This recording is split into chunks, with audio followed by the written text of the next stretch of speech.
तो कल आप लोगों ने देखा होगा यहाँ पर जो है कुछ चीजें मैंने बता रखी थी, बाकी चीज जो है छूट चुकी थी, तो वहीं से हम पुनः कंटिन्यू करेंगे। हमने सामाजिक परिवर्तन के कारक जो है लगभग समझ लिए थे कौन कौन से होते हैं।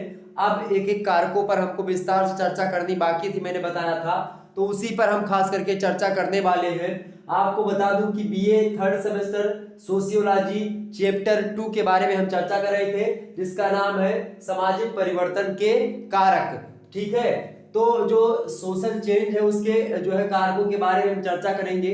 सामाजिक परिवर्तन के जो फैक्टर हैं, सोशल चेंज के जो कारक हैं, उन कारकों के बारे में हम जानने का प्रयास करेंगे विधिवत तरीके से। तो थोड़ा बहुत हमने चर्चा कर ली थी। हमने आपको जननांकीय कारक, प्रौद्योगिकीय कारक, आर्थिक कारक, राजनीतिक, सामाजिक, धार्मिक, सांस्कृतिक, समाज सुधार, तमाम प्रकार के कारकों के बारे में बताया, और जो इम्पोर्टेंट थे उस पर भी हमने थोड़ा बहुत चर्चा करी थी। अब हम थोड़ा सा आगे बढ़ते हैं और जननांकीय कारक के बारे में विस्तार से समझने का प्रयास करते हैं। ठीक है, चलिए फिर प्रारंभ करते हैं। तो अब आखिरकार हम जान लेते हैं कि आखिरकार जननांकीय कारक अर्थात डेमोग्राफिक जो फैक्टर्स होते हैं उनके कारण से किस प्रकार से परिवर्तन होता है, उसको थोड़ा बहुत हम जानने का प्रयास करेंगे। ठीक है, तो सबसे पहले आपको बता दूं कि पेट्रिम सोरोकिन ने जो है जननांकीय कारकों के बारे में विस्तार से गहनता के साथ जो है अध्ययन किया उसका, और हमारे समक्ष विवरण प्रस्तुत किया। उन्हीं के आधार पर, किसके आधार पर, पेट्रिम सोरोकिन के आधार पर ही हम समझने का थोड़ा सा प्रयास करेंगे कि आखिरकार सोरोकिन ने किस तरीके से जननांकीय कारकों की परिभाषा को बताया, उसको जानेंगे। देखिए, पेट्रिम सोरोकिन जननांकीय कारकों की परिभाषा को देते हुए कहते हैं कि जननांकीय कारक का अर्थ किसी समाज की, किसी भी समाज की जनसंख्या के आकार और घनत्व में चाहे वृद्धि हो और चाहे ह्रास अर्थात कमी हो, इसी का होना जननांकीय कारक कहलाता है। अर्थात जनसंख्या के अगर आकार में बढ़ोतरी होती है तो घटोतरी होती है, तो इसके अलावा जनसंख्या के ही आकार में, जनसंख्या के घनत्व में अगर वृद्धि होती है, तो जनसंख्या के घनत्व में अगर विरलता आती है तो अर्थात ह्रास होता है तो घनत्व का। ठीक, घनत्व माने घनी आबादी कितनी है। ठीक, तो जनसंख्या का आकार और जनसंख्या घनत्व, इसमें वृद्धि और ह्रास का यानी कि वृद्धि और कमी का होना ही जननांकीय कारक होता है। तो आप देखेंगे कैसे क्या चीजें होंगी, इसको थोड़ा सा हम जानने का प्रयास करेंगे। इसके अलावा इन विचारकों की बात की है जिन विचारकों ने जननांकीय कारकों की एक प्रकार से मदद करी है या इस पर अपना ध्यान आकर्षित किया है कि कहीं ना कहीं पे जननांकीय कारकों के द्वारा समाज में विधिवत तरीके से परिवर्तन होता है, इसको बताने के लिए, जैसे इसका नाम बता दे तो पहले से प्लेटो, अरस्तु, ये बहुत पहले से सिसरो, बोर्डिन, इसके अलावा जो है जे.एस. मिल हो गए, ठीक है, ह्यूम हो गए, एडम स्मिथ हो गए, ये सब ऐसे व्यक्ति हैं जिन लोगों ने क्या किया, जिन लोगों ने जननांकीय कारकों पर फोकस किया, उस पर बल दिया कि हाँ इससे बहुत सारे परिवर्तन होते हैं। तो 3 फैक्टर मुख्य रूप से हमारे समक्ष आते हैं जब हम इसको पढ़ते। कौन कौन से फैक्टर आते हैं जिसके माध्यम से समाज में परिवर्तन दिखाई पड़ता है जनसंख्या के कारण से? सबसे पहली बात तो जनसंख्या का जन्म दर और मृत्यु दर, दूसरी बात आप्रवास और उत्प्रवास, तीसरी बात जनसंख्या की संरचना यानी रचना, ठीक है, यानी birth rate and death rate, इसके अलावा इमिग्रेशन एंड इमिग्रेशन, इसके अलावा जो है कंपोजिशन ऑफ पॉपुलेशन। तीनों को थोड़ा सा हम विस्तार से जानने का प्रयास करेंगे। चूंकि ये लिखा तो छोटे लाइन में है, लेकिन इसकी व्याख्या थोड़ी लंबी होने वाली है, तो लगभग 4-5 मिनट अगले आपको इसको समझाने में लग जाएगा। तो आप लोग बड़े ध्यान से समझिएगा, तभी सारी चीजें क्लियर होंगी। ओके, सबसे पहले हम जानेंगे भाई जन्म दर और मृत्यु दर का क्या प्रभाव पड़ता है जनसंख्यात्मक कारकों में, खास करके सामाजिक परिवर्तन करने में। तो मान लेते हैं, ठीक है, एक उदाहरण के माध्यम से हम समझते हैं कि जन्म दर जो है मान लेते हैं बढ़ जाती है। अगर किसी समाज में जन्म दर बढ़ती है तो क्या प्रभाव पड़ेगा, जन्म दर घटती है तो क्या प्रभाव पड़ेगा, मृत्यु दर बढ़ेगी तो क्या होगा और मृत्यु दर घटेगी तो क्या होगा। तो सबसे पहले जानेंगे कि जन्म दर जो होगी अगर वो बढ़ जाती है बाई चांस तो क्या होगा।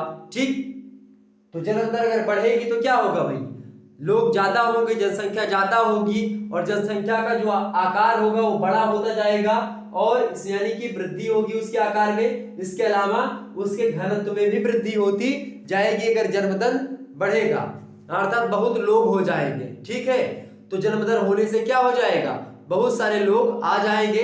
इसके कारण से क्या होगा, चूंकि बहुत सारे जब लोग हो जाएंगे तो कुछ ना कुछ मात्रा में परिवर्तन अवश्य होगा समाज में, तो ये होगा। और जब भी मृत्यु दर की बढ़ोतरी मान लेते हैं होती है, मृत्यु दर की बढ़ोतरी हो जाएगी तो क्या हो जाएगा, समाज में परिवर्तन जल्दी जल्दी आएगा।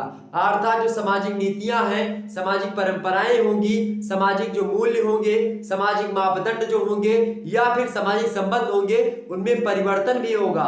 आप लोगों ने देखा होगा कि जब भी मृत्यु दर बढ़ेगी तो जो वृद्ध लोग होंगे वही लोग ज्यादा मरेंगे, और जब वृद्ध लोग ज्यादा मरेंगे मेरे भाई तो होगा क्या, वृद्ध लोगों के मरने से क्या होगा, समाज में जो नैतिकता का पाठ पढ़ाने वाले जो वृद्ध लोग होते हैं, जो हमको ये करने से मना करते हैं कि क्या कर्म अच्छा है और क्या कर्म बुरा है, कौन सा कर्म सामाजिक दृष्टि से सही है, कौन सा कर्म सही नहीं है, तो इसके बारे में हमको कौन चेताता है, हमको कौन बताता है, तो हमारे घर के जो वृद्ध जो होते हैं या फिर जो बूढ़े व्यक्ति होते हैं, दादा परदादा, वही सब लोग बताते हैं। और जब मृत्यु दर बढ़ जाएगी ये लोग खत्म हो जाएंगे, मर जाएंगे, तो फिर जो भी करना होगा आप खुद करेंगे, अर्थात तो आपके ऊपर कोई रोक टोक नहीं रहेगी। तो इस प्रकार से परिवर्तन ज्यादा होगा, अर्थात मृत्यु दर के बढ़ने से सामाजिक परिवर्तन में वृद्धि होगी, जबकि बात यह है मृत्यु दर घटने से सामाजिक परिवर्तन में तटस्थता आएगी, वृद्धि नहीं होगी, सामाजिक परिवर्तन नहीं होगा। क्यों नहीं होगा, क्योंकि जब वृद्ध लोग रहेंगे तो जब भी आप कोई काम करने जाएंगे, जब भी समाज में परिवर्तन की चिंगारी जलाने जाएंगे तो वो पानी लेकर के उसको बुताने के लिए अवश्य आएंगे। अर्थात आपके मन में जो विचार चल रहे होंगे वो तब तक आपके पूरे नहीं होंगे, उस पर सामाजिकता का मापदंड थोपा जाएगा। कब तक, जब तक आपके घर में वृद्ध लोग रहेंगे तो वो नहीं करने देंगे।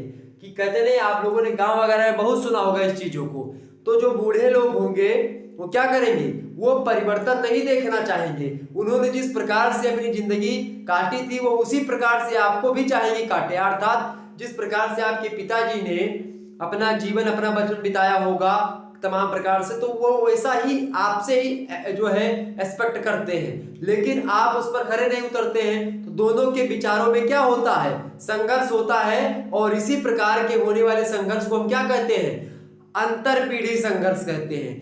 एक सोशियोलॉजी में खास करके एक ट्रेंड, एक चैप्टर चलता है अंतर पीढ़ी संघर्ष का। तो अंतर पीढ़ी संघर्ष जो होता है भैया, वो अंतर पीढ़ी संघर्ष यही होता है कि जब दो पीढ़ियों के बीच में किसी विचार को लेकर के, किसी मत को लेकर के, किसी नियम को लेकर के जब क्या होता है, टकराव होता है, मतभेद होता है, तो ये एक संघर्ष होता है। अर्थात एक युवा पीढ़ी है, एक वृद्ध पीढ़ी है, उन दोनों के विचारों में टकराव होता है और इसी टकराव से संघर्ष होता है। उसी संघर्ष को हम अंतर पीढ़ी संघर्ष कहते हैं। और इसी संघर्ष के परिणाम स्वरूप जब मृत्यु दर कम होगी, वृद्ध लोग ज्यादा होंगे, तो वो सामाजिक परिवर्तन होने से कहीं ना कहीं पे एक उसको रोकने का प्रयास करेंगे। सामाजिक परिवर्तन होने से समझ में आ रही कहीं ना कहीं पे बातें आपकी, बिल्कुल। तो ये हो गई जन्म दर और मृत्यु दर का खेल। ठीक, जब भी जन्म दर बढ़ेगा तो लोग, मतलब युवा लोग ज्यादा आएंगे, तो उससे क्या होगा, जन्म दर बढ़ेगी तो उससे भी परिवर्तन अधिक मात्रा में आएगा। मृत्यु दर के बढ़ने से भी परिवर्तन आएगा, मृत्यु दर के घटने पर सामाजिक परिवर्तन पर एक प्रकार से क्या प्रभाव पड़ेगा, सामाजिक परिवर्तन पर नकारात्मक, सामाजिक परिवर्तन नहीं हो सकेगा। ठीक है, और एक बात मैं और यहीं पर क्लियर कर देना चाहता हूं, सामाजिक परिवर्तन का यह मतलब नहीं होता है कि आप धोती कुर्ता पहन रहे थे पहले और आज आप पैंट शर्ट टाई लगा करके घूम रहे हैं, ये कोई सामाजिक परिवर्तन नहीं हुआ।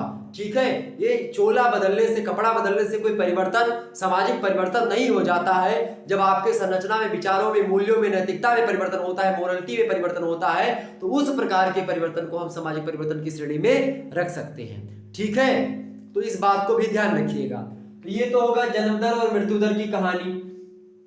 दूसरी बात क्या प्रभावित करती है जननांगिकीय कारकों के अंतर्गत सामाजिक परिवर्तन को होने के लिए प्रेरित करती है, क्या चीज है भाई, देखिए अब यहाँ पर है आपका आप्रवास यानी कि इमिग्रेशन और उत्प्रवास अर्थात इमिग्रेशन। इसको थोड़ा सा जान लेते हैं, समझ लेते हैं कि आखिरकार ये वास्तविक रूप में है क्या।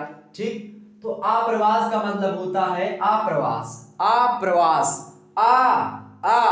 प्रवास यानी जो प्रवास के यानी दूसरे देश के लोग, दूसरी संस्कृति के लोग, दूसरे धर्म के लोग, या मान लेते हैं भारत देश है, भारत देश में कोई दूसरे देश का प्राणी आएगा अर्थात बांग्लादेश के घुसपैठिए हो, चाहे श्रीलंका के लोग हो, चाहे पाकिस्तान के हो, चाहे वो नेपाल के हो, चाहे भूटान के हो, या चाहे वो अलग किसी देश के हो, जब वो अलग अलग देशों से लोग भारत में आएंगे तो भारत में जब वो रहेंगे तो उस प्रकार के वास को हम आप्रवास कहते हैं। अर्थात दूसरे देश के प्राणी जब आकर के हमारे देश में निवास करेंगे उस क्रिया को आप्रवास, और जब हमारे देश के अर्थात भारत देश के नागरिक अमेरिका में, ब्रिटेन में, सऊदी अरब में, कुवैत में जाकर के रहेंगे तो इस प्रकार के प्रवास को उत्प्रवास कहते हैं। उत्प्रवास जब अपने देश से लोग बाहर जाएं, आप्रवास या अर्थात जब अपने देश में लोग दूसरे देश से आए। ठीक, अब इन दोनों का सामाजिक परिवर्तन पर क्या प्रभाव पड़ता है इसको हमको जानना है। आइए समझते हैं भैया आप्रवास का मतलब क्या। आप्रवास का मतलब तो आपके समझ में आ गया होगा भैया। तो हम समझेंगे कि आप्रवास से किस प्रकार से सामाजिक परिवर्तन हो सकता है। जब विदेशी लोग आएंगे, मान लेते हैं विदेशी लोग आए, श्रीलंका के, बांग्लादेश के या अन्य किसी देश के लोग हमारे भारत में आएंगे तो कहीं ना कहीं पे हमारी संस्कृति भी कुछ होगी और उनकी संस्कृति भी कुछ होगी। तो दोनों की संस्कृति, दोनों के कल्चर जो होंगे, दोनों के जो विचार होंगे वो आपस में पहले तो टकराएंगे। टकराने के फलस्वरूप क्या होगा, एक प्रकार से दोनों के कुछ विचार मिलेंगे भी। ऐसा जरूरी थोड़ी ना है कि दोनों लोग एकदम से गोली भाला ही बर्छी चलाने लगेंगे, ऐसी तो बिल्कुल बात होगी नहीं। अर्थात जब समाज में रहेंगे धीरे धीरे करके उनके कुछ चीजों को हम जानेंगे और हमारी कुछ चीजों को वो जानेंगे। इस प्रकार से हमारे नैतिकता में भी परिवर्तन होगा, हमारे मूल्यों में, हमारी संरचना में भी परिवर्तन होगा और उनकी संरचना में परिवर्तन होगा। तो इस प्रकार से भी सामाजिक परिवर्तन होगा। अर्थात इसी तो सामाजिक संबंधों में हुए परिवर्तन को सामाजिक परिवर्तन, सामाजिक मूल्यों में, सामाजिक नीतियों में, सामाजिक मापदंडों में, सामाजिक मूल्यों में, इन सभी में होने वाले परिवर्तन को सामाजिक परिवर्तन कहते हैं। और चूंकि जब दूसरे देश का व्यक्ति आएगा तो उसके मूल्य भी अलग होंगे, उसकी संस्कृति भी अलग होगी, उसके नियम कायदे भी अलग होंगे, उसकी नैतिकता भी अलग होगी और मेरी नैतिकता अलग होगी। और जब दोनों की नैतिकता मिलेगी तो एक नई प्रकार की नैतिकता उत्पन्न होगी जिसको सामाजिक परिवर्तन हम कह सकते हैं। समझ में आ रही बातें? एक बार लाइक ठोको भाई, सभी लोग लाइक ठोको, फटाफट से लाइक ठोक दीजिएगा। चलिए, तो ये हो गया आप्रवास से होने वाली कहानी। बात करते हैं उत्प्रवास की। उत्प्रवास क्या होता है बाबू? उत्प्रवास की अगर हम बात करें तो उत्प्रवास जो होता है इसका मतलब क्या है? जब हम क्या करेंगे, जब हम यहां से कहीं दूसरे जगह पर गए तो वहां की संस्कृति को भी हम प्रभावित करेंगे, इससे भी सामाजिक परिवर्तन होगा। या फिर वहां की चीजों को जब हम सीखेंगे दूसरे देश में जाकर के और घर पर अपने आएंगे तो वो चीज इंप्लीमेंट करने जो हमारे मनों को भाई होंगी, उन चीजों को हम अपने यहाँ लागू करवाने का प्रयास करेंगे। तो इस प्रकार से भी सामाजिक परिवर्तन होगा। अर्थात या तो भाई कोई दूसरा आए हमको सिखाए और या फिर हम किसी के यहाँ जाकर के सीख के चले आए, तो दोनों कंडीशन में समाज में परिवर्तन हो सकता है। समझ में आ रही बातें ना? एकदम से सैद्धांतिक तरीके से नहीं, एकदम व्यवहारिक तरीके से मैंने समझाया है और इसको बहुत जरूरी सही तरीके से समझ लीजिए ताकि आपको कहीं पर भी किसी तरीके से लिखना होगा बड़ा अच्छा उदाहरण आप लिख सकते हैं। तो ये हो गया आप्रवास और उत्प्रवास से होने वाले सामाजिक परिवर्तन जो कि जननांगीय कारकों के अंतर्गत ही आती है, क्योंकि जनसंख्या ही आएगी, जनसंख्या ही जाएगी। ठीक है, चलिए अगला नंबर आता है आपका भैया जनसंख्या की रचना, यानी कंपोजिशन ऑफ पॉपुलेशन। ठीक है, जनसंख्या की रचना की अगर हम बात करें तो इसमें दो चीजें हो सकती हैं। एक तो स्त्री पुरुष का अनुपात, दूसरी बात विवाह की आयु तथा वैवाहिक प्रथाएं, इन सभी में परिवर्तन होगा। स्त्री पुरुष के अनुपात में कैसा परिवर्तन होगा? जब जनसंख्या की रचना की अगर बात की जाए यानी कंपोजिशन ऑफ पॉपुलेशन, तो स्त्री पुरुष के अनुपात में, यानी मान लेते हैं जब उत्प्रवास या प्रवास के दौरान क्या होगा कि लोग यहाँ से बहुत अधिक मात्रा में बाहर चले गए, कमाने के लिए चले गए किसी दूसरे देश में, अगर तो चूंकि आपको पता ही होगा कि टैलेंटेड लोग ही जाएंगे बाहर, ऐसा नहीं है चाहे वो डॉक्टर हो। आप देखिएगा नासा की बात की जाए अमेरिका में या फिर कहीं अलग देश में, आप देखिएगा भारत देश के बहुत सारे, हर एक व्यक्ति आप हर एक देश में भारत का कोई ना कोई प्राणी आपको मिल ही जाएगा। और वो टैलेंटेड व्यक्ति होते हैं जो विदेश वगैरह जाते हैं खास करके, ठीक है, कुछ अपने अपने क्षेत्र में महारत हासिल होते हैं, तभी लोग काम करने बाहर जाते हैं, ठीक है, और बाहर वाले उनको बुलाते भी हैं। तो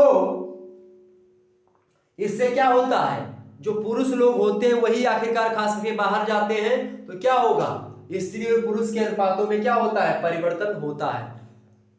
समझ रहे बात ना, यानी स्त्रियां बढ़ जाएंगी, स्त्रियों की समस्याएं उत्पन्न हो जाएंगी तमाम सारी।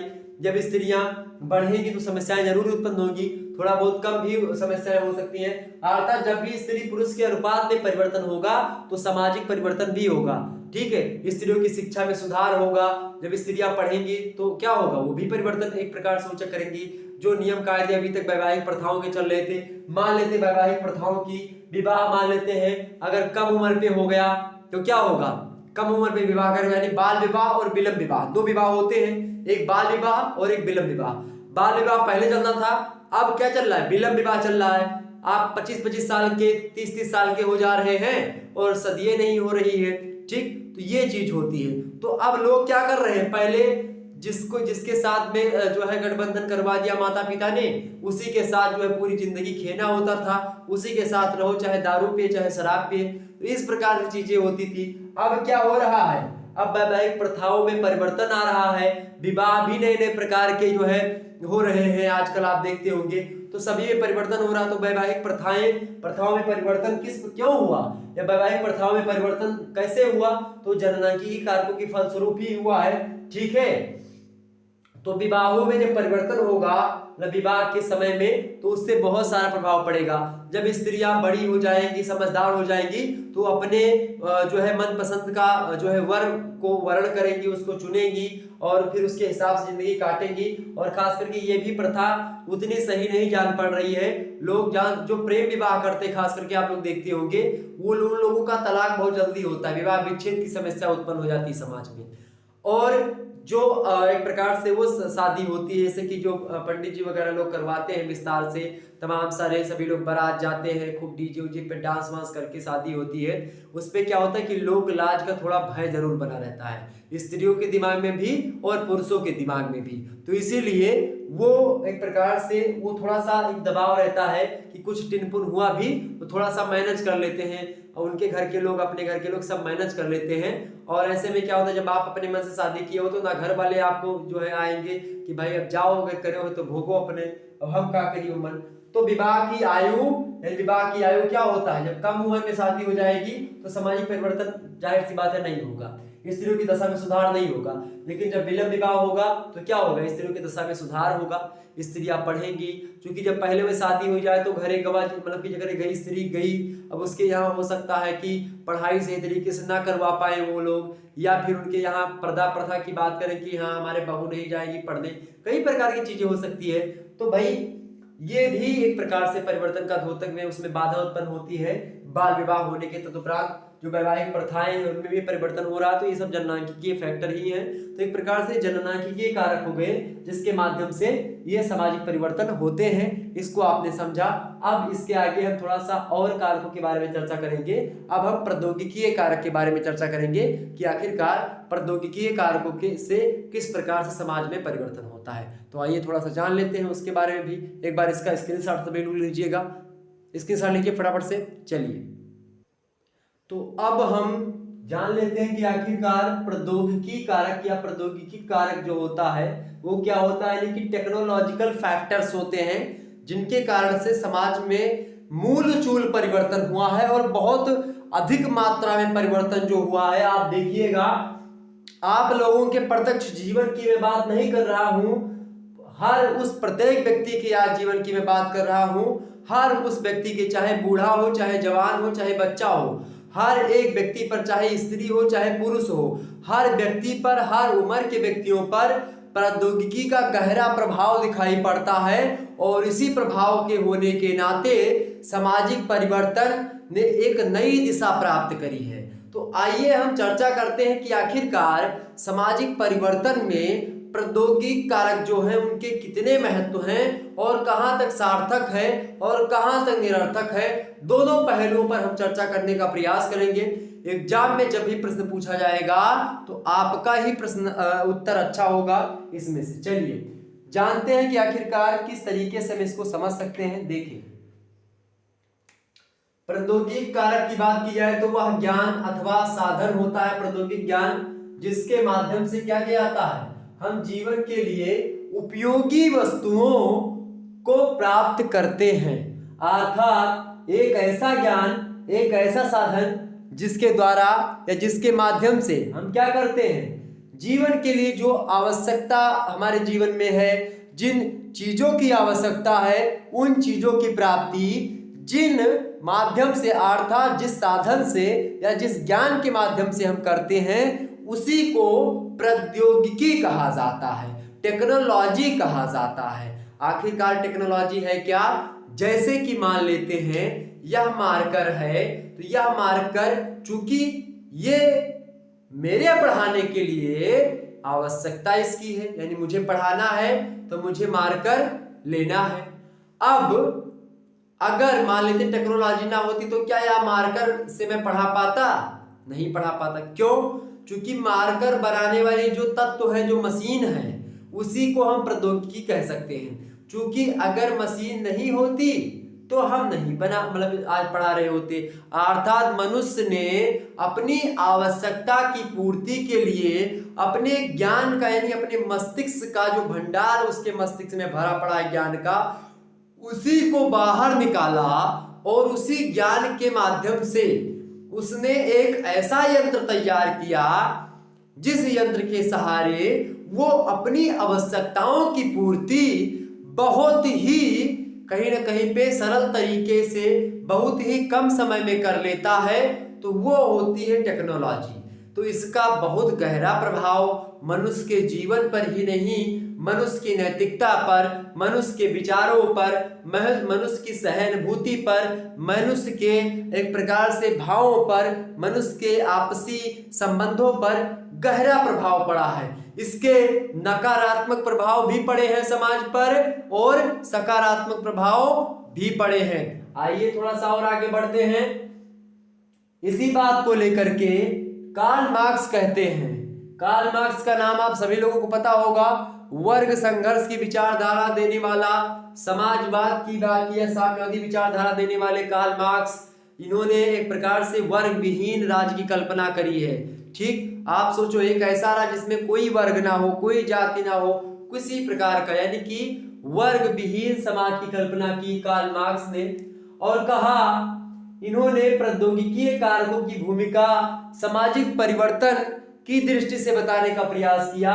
कहा कि उत्पादन के साधन या उत्पादन के साधनों अथवा प्रौद्योगिकी के रूप में होने वाला परिवर्तन, यानी उत्पादन के साधनों या फिर प्रौद्योगिकी, उत्पादन के साधन यानी प्रौद्योगिकी, ठीक है, जो चीज हम उत्पादन करते हैं उसके साधन में प्रौद्योगिकी आ जाता है, ठीक, उसी को प्रौद्योगिकी कहते हैं। तो उत्पादन के साधनों अथवा प्रौद्योगिकी के रूप में होने वाला जो परिवर्तन होता है, अर्थात ऐसा परिवर्तन जो कि प्रौद्योगिकी के रूप में होता है या फिर उत्पादन के साधनों के रूप में हमारे समक्ष आते हैं। बहुत सारी चीजों का आविष्कार हुआ तो टेक्नोलॉजी के माध्यम से, तो उत्पादन के साधनों अथवा प्रौद्योगिकी के रूप में होने वाला मतलब रूप में वाला जो रूप में होने वाला परिवर्तन होता है उसे ही हम सामाजिक परिवर्तन का महत्वपूर्ण कारक मान सकते हैं। यानी कि प्रौद्योगिकी के रूप में जो होने वाला परिवर्तन होता है उसे ही हम क्या कह सकते हैं, सामाजिक परिवर्तन का एक कारक मान सकते हैं और महत्वपूर्ण कारक। तो सामाजिक परिवर्तन का महत्वपूर्ण कारक है प्रौद्योगिकीय कारक। ये कार्ल मार्क्स ने भी ठप्पा लगा दिया, मोहर लगा दिया। ठीक, अब यहाँ पर जिस प्रकार से हमने अभी अभी पहले समझा था उसके बारे में, ठीक इसी प्रकार से हम इसमें भी थोड़ा सा चर्चा करेंगे। यानी कि जैसे कि हमने उसमें चर्चा की थी, जनगणना की है कारकों में, तो 3-4 पॉइंट की।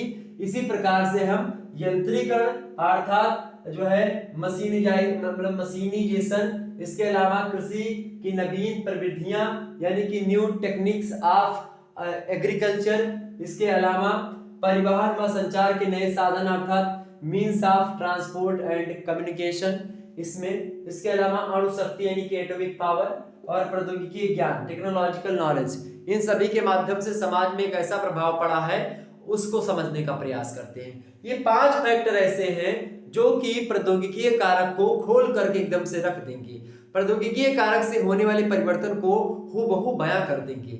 ये ऐसे पॉइंट्स हैं। तो आइए सबसे पहले हम इसी श्रृंखला में यंत्रीकरण अर्थात मशीनी मतलब कि जो है मशीनीनाइजेशन जो होता है, मशीनीजेशन, उसके बारे में जानने का प्रयास है। यंत्रीकरण का मतलब है कि जो काम अभी तक हाथ कर रहे थे वही काम अब क्या कर रहे हैं, यंत्र कर रहे हैं। आपको पता होगा कि पहले फैक्ट्रियों में, खदानों में, खानों में पहले जेसीबी का विकास नहीं था। जेसीबी का विकास क्या हुआ, बाद में आकर के हुआ। पहले लोग फरुहा लेते थे, फड़वा जानते, फाड़वा जिसको कहते, फरुहा हमारे यहाँ कहते हैं उसको, तो फावड़ा लेते थे और खोदते थे खूब, तो गड्ढा बहुत दिन बाद बनाते थे, यानी बहुत ज्यादा समय लगता था, बहुत ज्यादा मेहनत लगती थी। और अब जेसीबी का विकास हो गया तो समय भी कम लग रहा है, पैसा भी कम खर्च हो रहा है और काम भी अव्वल दर्जे का हो रहा है, नंबर 1 तरीके का। यानी कि ये भी एक परिवर्तन यंत्र के माध्यम। इसके अलावा यंत्र तमाम सारे बने। अब आप यंत्रों से अछूते नहीं हैं, बहुत सारे यंत्रों का विकास हुआ है और उन यंत्रों के विकास से कहीं ना कहीं पे जो काम मनुष्य कर रहा था और करके फ्रस्ट्रेट हो जा रहा था। पहले गेहूं काटना होता था तो जो है 4 बजे पछलहारा से जगवाई हुआ रही, गेहूं काटे जावा जात रहा सभी, हम लोग बहुत काटे गेहूं, सुबह 4 बजे जो है सभी लोग हमारे घर के चाचा पिताजी सब मिल करके चलो गेहूं निपटा के काटे थे। आज अभी 2-3-4 साल पहले की ऐसी बात है कि गेहूं काटने के लिए सुबह सुबह जलते थे। अब तो मशीन आ गई है, देहातों में जहां मशीनों का अभी तक पहुंचाव नहीं था, अब आ चुकी है। तो अब क्या है, अब ऐसी कोई सिचुएशन नहीं आती है। मतलब गेहूं जो आप रात बैठ के काटते थे और गुड़ लेकर के जाते थे हम लोग खाने के लिए वहां पर, ताकि जो है जो गर्दा जो चला आता था नाक के माध्यम से, मुंह के माध्यम से अंदर, तो फिर दिक्कत करता था वो। तो यहाँ तक अंगोछा बांध करके बढ़िया सांख खुली रहती थी, पूरा सरवट ढक करके हम लोग गेहूं काटते थे। एक हंसिया होती थी रेती वाली, उससे तो इस प्रकार से होता था। तो अब क्या है, अब मशीन आई, खेत में आराम से घर चलाए जी जुड़ते, आधा घंटा हमारी सब एक काट पीट बराबर। और यह नहीं बंधई वाली मशीन आई, गेहूं उधर कट रहा है उधर बंध रहा है। धान की कटने वाली मशीन की धान अरे साथों साथ दर के धान बढ़िया से एकदम चावल निकाल दे रही है। यानी कि इतना बढ़ गया है। यानी पहले लोग काम करते थे, फ्रस्ट्रेट होते थे, तो कोई लोग अगर उनसे कोई मतलब बात भी करना चाहता था तो बातचीत नहीं करते थे। अब घरे आवे तो आराम करें कि चले क्यों दूसरे से बतुआएं, सामाजिक संबंध बनावे, कुछ नहीं होता था, लोग बहुत ज्यादा फ्रस्ट्रेट रहते थे। ये सब चीजें हुआ करती थी। तो आज यंत्रीकरण के माध्यम से समाज में वो परिवर्तन हो चुका है जो पहले नहीं था। पहले सामाजिक संबंध जो होते थे, मतलब कि लोग एक प्रकार से पहले बातचीत भी सही तरीके से किया करते थे, ऐसा नहीं कि हमेशा बात गलत करते थे। जो मतलब व्यक्ति थे जिनको काम उतना मतलब खेत में नहीं गए तो आप बातचीत करते, ताश वगैरह बैठ कर खेला करते थे सभी लोग, ठीक। ये चीजें आजकल यंत्र ने ले लिया है सारी चीजें। पहले जो लोग ताश खेलते थे, आज अभी देखिएगा तो लूडो लोग खेलने लगे हैं, ठीक, मोबाइल पे आकर के। पहले लूडो लोग उससे खेलते थे ऐसे। तो यंत्रीकरण, मोबाइल आए, मोबाइल में तमाम सारी चीजें, गेम खेलने लगे, मोबाइल के माध्यम से हर चीजें करना। अभी मैं संचार के साधनों में इसको समझूंगा, यहाँ पर लिखा हुआ है। तो ये सब चीजें, तो यंत्रीकरण मतलब कि मशीन तमाम सारी। अब जो काम मशीन या 10-10 हजार लोग जो फैक्ट्रियों में काम करते थे, अब वहां पर 100-100 लोग केवल काम कर रहे हैं और सारा काम मशीनों ने ले लिया। जो कपड़ा पहले हाथों से बुनाई होती थी, आज मशीनों के माध्यम से बुनाई हो रही है। फर्स्ट क्लास जो है एकदम से बढ़िया सा शर्ट पैंट तैयार हो जा रहा है, ठीक है। आजकल तो इतना मशीनीकरण हो चुका है कि कुछ बोलो ही मत। तो अर्थात जो काम अब मशीनों ने ले लिया, उसके माध्यम से सामाजिक संबंधों में, सामाजिक रीति रिवाजों में, सामाजिक मापदंडों में, सामाजिक संरचना में हर प्रकार से परिवर्तन हुआ है। जहां लोग सब लोग साथ में मिल करके, अब पहले गेहूं वगैरह काटने को होता था तो सभी लोग बुलाते थे कि भैया तू हमार कटवा लो, हम तहार कटवा ले, यही बहाना बैठ के लोग सब जात रहे साथे जो है सब गेहूं काटने के लिए तमाम सारे लोग, और वही बातचीत होती रही, खूब बढ़िया बढ़िया चीज कहानी कही जाती थी, मतलब बहुत सारी चीजें होती थी, सब संयुक्त रूप से बैठ करके। पहले भोज वगैरह हुआ करते थे, नीचे टाट पट्टी बैठा के सब खवाया जाता रहा। अब क्या है, बफर सिस्टम आ गया, तमाम प्रकार की चीजें यंत्रीकरण के माध्यम से। आप पहले जो औरतें, आपको बात की जैसे कि पहले औरतों के पास समय नहीं होता था, सुबह 4 बजे उठती थी, जाता होता था, उसमें गेहूं डाल करके और पीसती थी। क्या पीसती थी, एक्सरसाइज हो जाती थी सुबह सुबह उनकी, यानी कि मतलब कि गेहूं पीसती थी, उसके बाद गेहूं निकलता था, फिर उसका सुबह रोटी बनती थी। गेहूं डेली का डेली पीसा जाता था और डेली का डेली उसका बन जाता था। इस प्रकार से चीजें हुआ करती थी। औरतें सभी लोग इकट्ठे बैठ के, गांव में एक ही लोगों के घर में जाता होता था, वहीं पर गांव की लगभग 4-6 घर की जो स्त्रियां होती थी वो सुबह सुबह पहुंच करके वो मतलब कि पीसती थी अपना अपना सभी लोग। तो एक लोग जब पीसती थी, दूसरा लोग क्या गाती थी, उस समय गाना वगैरह गाया करती थी, और उस गाने को जो गेहूं पीसते वक्त स्त्रियां प्राचीन काल में गाती थी, पहले गाती थी, उसको तितिरा कहा जाता था। ठीक है, तो ये बात भी ध्यान रखिएगा। आपको शायद ना पता हो, ये बात नहीं लग रही हो, और आप सोच रहे हो कि सर जी आप बहुत ज्यादा मतलब कि पुराने जमाने के हैं, इस तरीके से बात करें। नहीं, वो चीजें पढ़नी पड़ती, अनुभव मैंने किया, खास करके पूछा इन सभी चीजों के बारे में हमारे अपने घर के जो है दादी माँ हमारी, इन सभी से, तो ये सब लोग ऐसी करती थी पहले। ठीक, तो यंत्रीकरण के माध्यम से क्या हुआ है कि चक्की आ गई, चक्की पर आराम से पिसाई हो गई, औरतों के लिए अब सुबह नहीं जगना पड़ता। इसके अलावा पहले लकड़ी वगैरह की इंतजाम होता, चूल्हा जलाती थी। ठीक है, तो चूल्हा पहले जलाना पड़ता था। अब क्या, गैस आ चुका है, हीटर आ गया है, इंडक्शन आ गया है, नाना प्रकार के जो है भोजन पकाने के साधन आ चुके हैं। ठीक है, इसके अलावा यहाँ तक कि रोटी पहले फुलाना पड़ता था, तो बहुत सारी स्त्रियां रोटी फुला नहीं पाती थी तावे पे, तो मुठिया वाला तावा चल गया, उसको जो है उठा करके तुरंत उस पे रख दिया गैस पे, वो रोटी फूल गई, तो स्वाद भी तो निकल गया उसी के साथ ना, तो फिर उसको रख दिया। इस प्रकार से और यहाँ तक कि रोटी बनाने की मशीन आ गई कि रोटी बेल करके थोड़ा सा उसी में मतलब कि थोड़ा सा सेक करके उसको दाब दो, तुरंत वो टबाक से रोटी बढ़िया सा फूल करके बराबर हो गई। रोटी बेलने तक की मशीन आ चुकी है। आप सोचो, तो स्त्रियों को जो पहले पूरा का पूरा दिन घर में वो जुटी रहती थी काम करने में,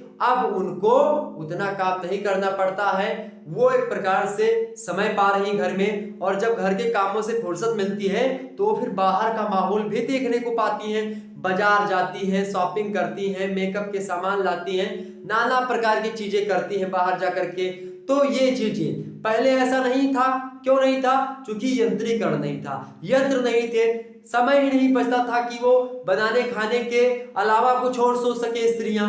और अब क्या है, अब वो सोच सकती हैं, सीरियल देख सकती हैं, नाना प्रकार की जानकारियां ग्रहण कर सकती हैं, और इसके परिणाम स्वरूप उनके सामाजिक संबंधों, जब वो स्त्रियां जानेंगी बाहर घूमेंगी, जिन स्त्रियों पर दबाव बना करके पुरुष लोग रहा करते थे, वो स्त्रियां स्वतंत्र होकर के अब उनके खिलाफ, पुरुषों के खिलाफ भी आवाज उठाती हैं, एकजुट होकर के सामाजिक परिवर्तन में भागीदारी होती है। और खास करके आप देखते हैं, जो स्त्रियां पहले घूंघट में रहती थी, अब घूंघट यहाँ तक आ चुका है।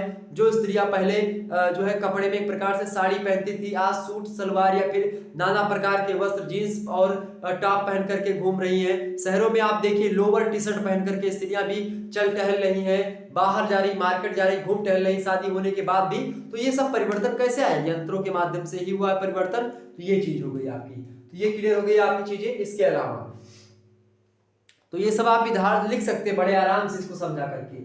अगला आपका कृषि की नवीन प्रविधियां। कृषि की नवीन प्रविधियां यानी कि पहले मैंने बताया नहीं कि पहले गेहूं काटने की मशीन नहीं थी, अब आ गई धान काटने वाली मशीन, कंबाइन वगैरह सब आ चुकी है। इसके अलावा बात की जाए, उन्नत किस्म का बीजों का विकास हो चुका है। ठीक है, इसके अलावा रोटावेटर, हैरो, कल्टीवेटर, नाना प्रकार के ट्रैक्टर से लेकर पहले बैलों से जुताई होती थी, अब ट्रैक्टर से जुताई होती है।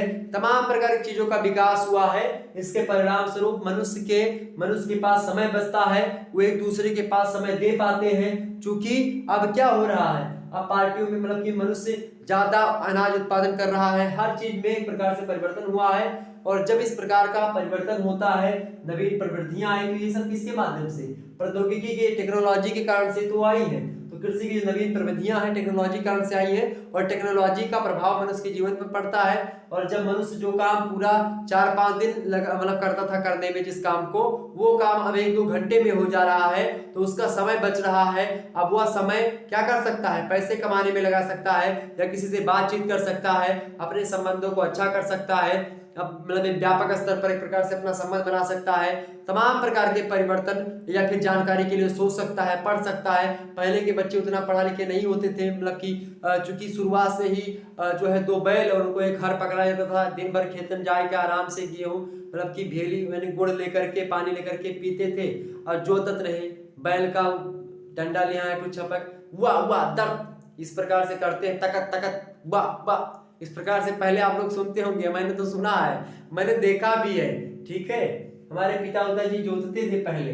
ठीक है, जब शुरुआत में बैल था हमारे घर पे तो वो सब होता था। तो कृषि की नवीन प्रविधियां आई, इसके माध्यम से क्या हुआ है, समय की बचत हुई, जिसके माध्यम से लोगों ने शिक्षा ग्रहण करी। अब जितना समय वो खेतों में काम करते थे उतना समय अब वो मोबाइल पे कोई जानकारी की चीज देख लिया या अन्य प्रकार के साधनों के माध्यम से उसने शिक्षा ग्रहण कर ली, तो उसका प्रभाव कहीं ना कहीं पे समाज पर पड़ा। तो ये भी परिवर्तन का एक कारक हो गया। तो सामाजिक परिवर्तन इसका भी द्योतक हो गया।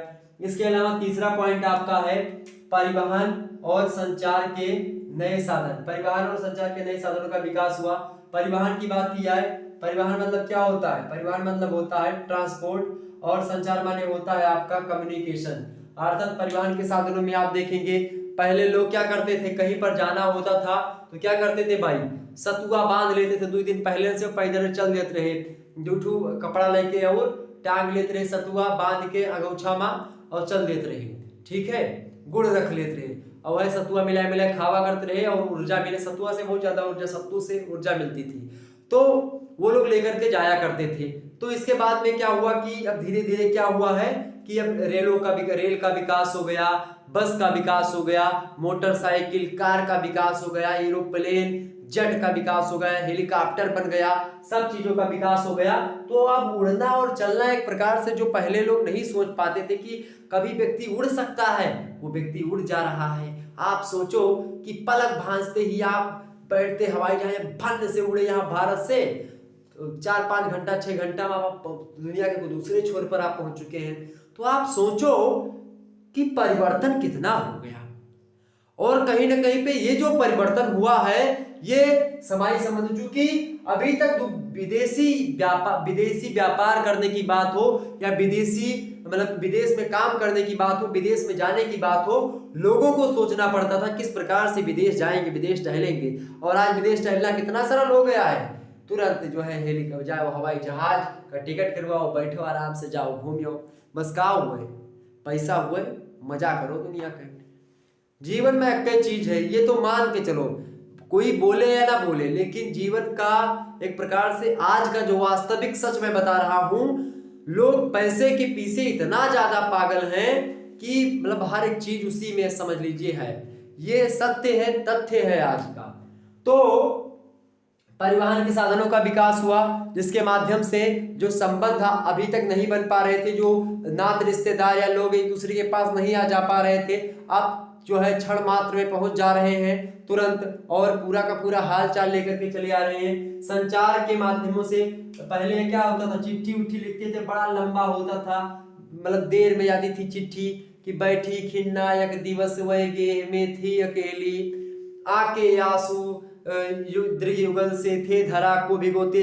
महारानी राधा रानी बैठी हैं, याद कर रही हैं प्रभु श्री कृष्ण को, और तभी उधर से उसी काल प्रातः वाली सुपवन आई, उसी काल वातायनों से, ठीक है, वो एक सुबह की पवन यानी कि हवा चली, उसी हवा को देखा राधा रानी ने और उसको पवन दूती, यानी कि पवन दूती का एक कविता है अयोध्या सिंह उपाध्याय हरियोध की, तो उसमें आप देखिएगा हवा को दूत बना करके भेजा था।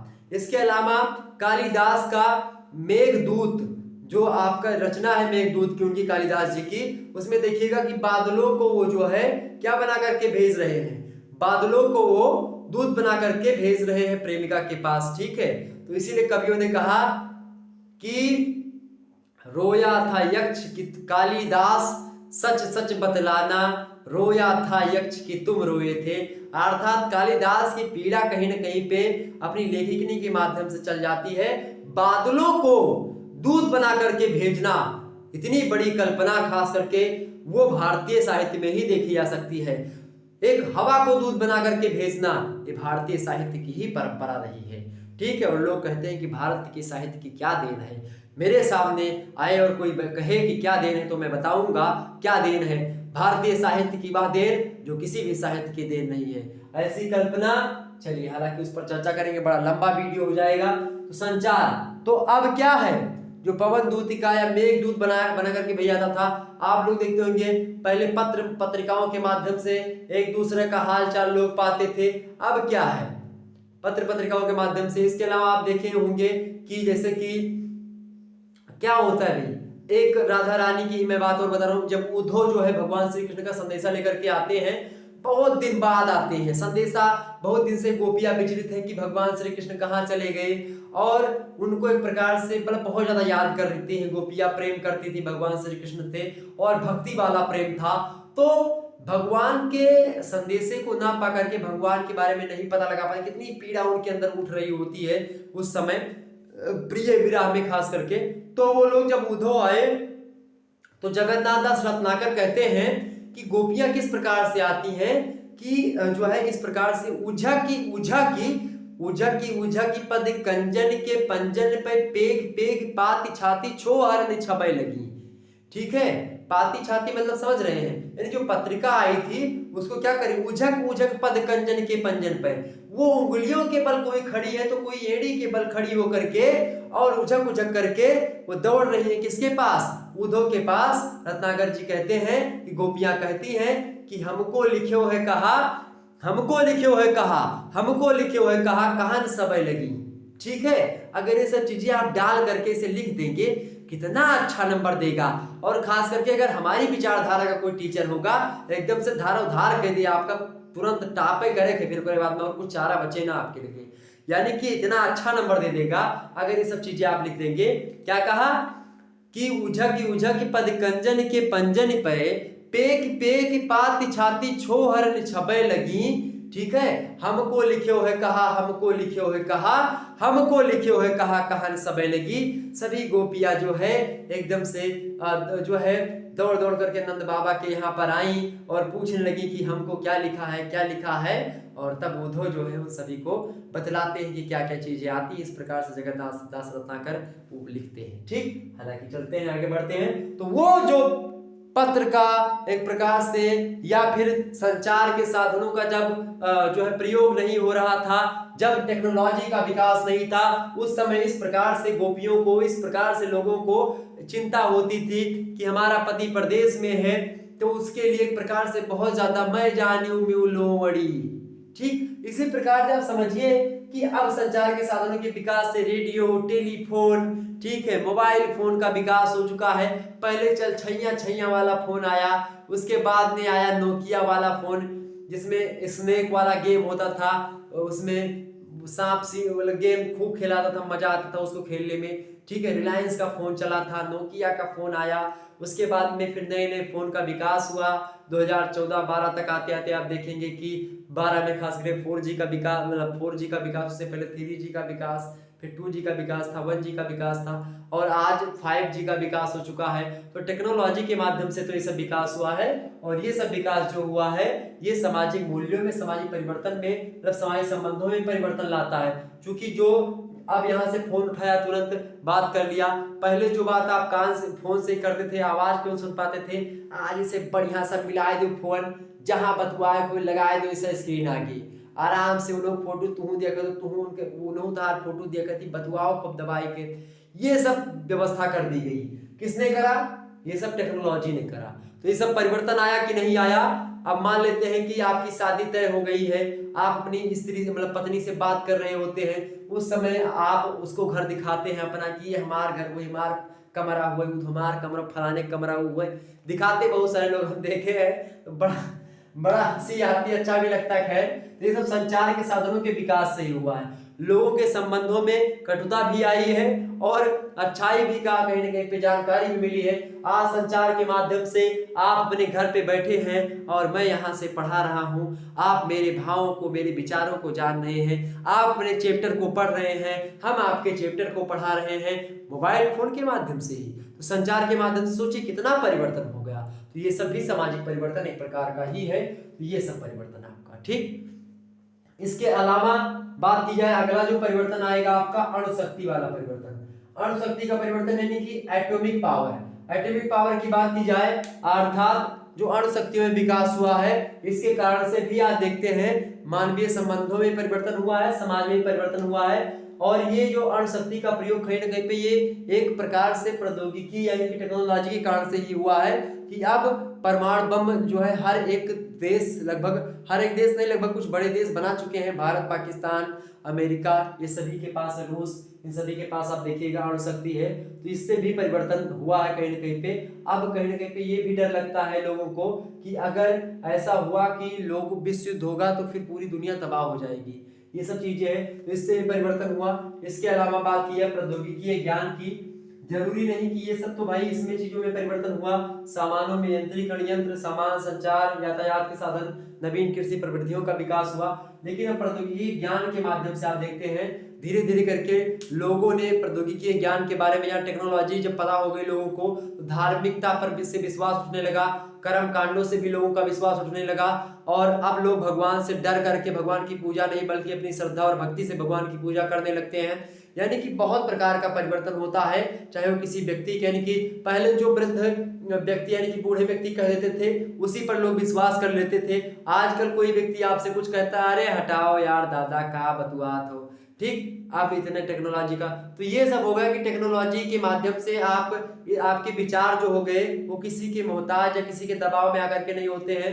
आप स्वतंत्र फील करते हैं अपने आप को हर जगह पर और कहीं पर भी। मतलब कि ये है कि बहुत अधिक मात्रा में परिवर्तन आया है मनुष्य के विचारों में खास करके। और जब भी मनुष्य के विचारों में परिवर्तन होगा तो वही परिवर्तन सामाजिक परिवर्तन कहलाएगा, ठीक। तो ये प्रौद्योगिकी ज्ञान का प्रभाव है कि चाहे सामाजिक मूल्यों की बात की जाए, सामाजिक राजनीतिक मूल्य हो गए, सामाजिक मूल्य हो गए, सांस्कृतिक मूल्य हो गए, किसी भी प्रकार के हर एक फैक्टर में आप देखिएगा टेक्नोलॉजी घुसी पड़ी है, ठीक। तो सभी का विकास हो चुका है टेक्नोलॉजी के माध्यम से।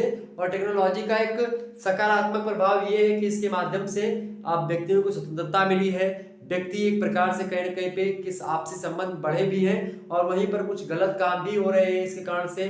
और मतलब कि इसके मोबाइल फोन के माध्यम से ही एक प्रकार से जानकारी बहुत अधिक मात्रा में मिल ही रही है। इसके गलत प्रभाव भी हैं, बहुत सारे लोग इसका गलत प्रभाव जो है करते हैं मोबाइल फोन के माध्यम से या अन्य किसी संचार के। जो मोबाइल फोन, लैपटॉप, कंप्यूटर, बड़े बड़े प्रकार से जो है चीजें आ चुकी है। सैटेलाइट के माध्यम से पूरी दुनिया पर कौन व्यक्ति क्या कर रहा है उसको देख पा रहे हैं सब लोग। ये सब चीजें हो रही है, अर्थात इन सभी फैक्टर्स के माध्यम से क्या हो रहा है, समाज में परिवर्तन हुआ है। इतनी चीज क्लियर हो गई आपकी। एक बार इसका स्क्रीनशॉट लीजिएगा, सभी लोग फटाफट से स्क्रीनशॉट लीजिएगा।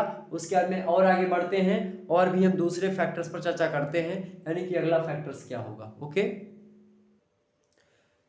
तो हम समझने का प्रयास करेंगे कि आखिरकार सांस्कृतिक कारक जो होते हैं, कौन से कारक, सांस्कृतिक कारक किसके, सामाजिक परिवर्तन के। सामाजिक परिवर्तन का सांस्कृतिक कारक जो है ये भी बहुत ही महत्वपूर्ण है।